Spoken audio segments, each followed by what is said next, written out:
Le DLA, dispositif local d'accompagnement, permet aux structures de l'ESS Économie sociale et solidaire de bénéficier de conseils personnalisés, d'apports méthodologiques adaptés. Il vise à consolider les activités et les emplois. Il s'agit d'un service gratuit et sur mesure. Et dans le Gard, le dispositif est coordonné par l'ACEGA, qui est un point d'appui aux associations gardoises depuis plus de 25 ans.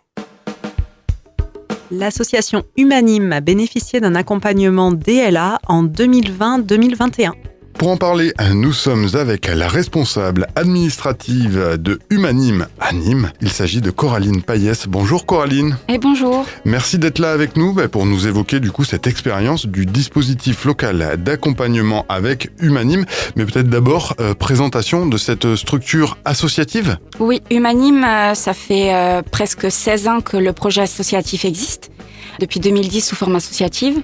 À la base, c'était une envie commune de deux amis d'aider la population, donc les habitants du quartier de Val-de-Gour, et aussi aider plus largement au niveau international sur les pays du Maghreb. Du coup, ça a commencé par le biais d'une action humanitaire, sur de l'envoi de matériel, de l'échange de partenariats avec des orphelinats sur place, etc. Et ensuite sur du soutien scolaire, directement sur le quartier de Val-de-Gour. Et puis l'association a commencé à avoir le jour, les projets ont commencé à se développer. Et maintenant, on a 5 pôles d'activité qui sont sur plein de secteurs différents. Donc on va avoir un pôle d'activité jeunesse, on va avoir un secteur humanitaire. Ensuite, on a un pôle médiation, on fait aussi un pôle d'activité lien social. Et le dernier secteur qu'on est en train de développer, le secteur culturel. Une activité débordante du côté d'Humanim, avec toute cette activité, ce rayonnement humain local, mais aussi qui va jusqu'à l'international. Pourquoi Humanim a fait appel au DLA, dispositif local d'accompagnement ? Je pense que quand on a un peu la tête dans les projets, que ce soit le projet général ou les projets qui sont en développement, on a besoin de restructurer tout ça. Parce que pour nous, c'est clair. Mais en fait, quand on en parle à des personnes extérieures, ça peut ne pas paraître clair pour eux. Du coup, le DLA nous a paru évident. On nous l'a proposé, on a dit banco, on y va. Ça nous a permis de bien structurer, de mettre tel pôle d'activité, telle action qui va dans tel pôle d'activité.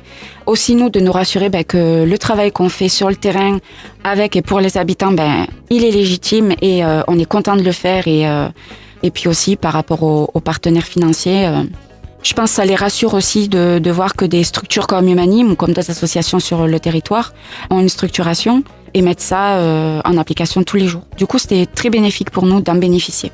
Un vrai travail de fond, que ce DLA, dispositif local d'accompagnement. Concrètement, qu'est-ce que ça a apporté à Humanim et à son équipe, qu'elle soit salariée ou bénévole ? Le fait de bénéficier du DLA, ça nous a permis de mettre tout à plat, de mettre dans des cases, mais dans des cases aussi dans notre tête pour dire on sait où on va, on sait d'où on vient, on sait ce qu'on veut, et ça nous a été bénéfique en ce sens.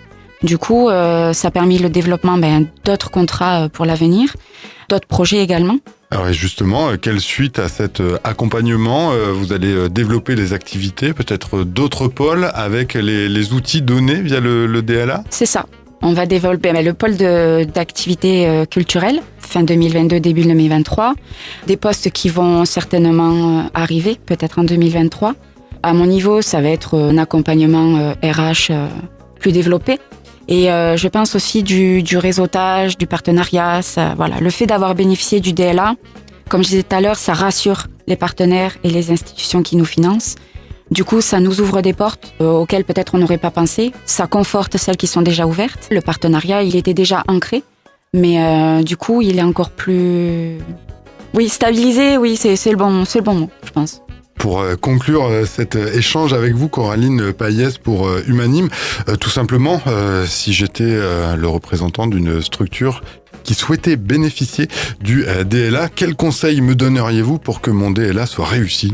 Je pense qu'il faut faire un travail en amont avec le bureau et les salariés ou les bénévoles qui sont vraiment impliqués pour mettre à plat déjà comment on envisage la chose, comment on le fait et comment on le vit au jour le jour. Bien choisir son consultant aussi, je pense que c'est une des clés.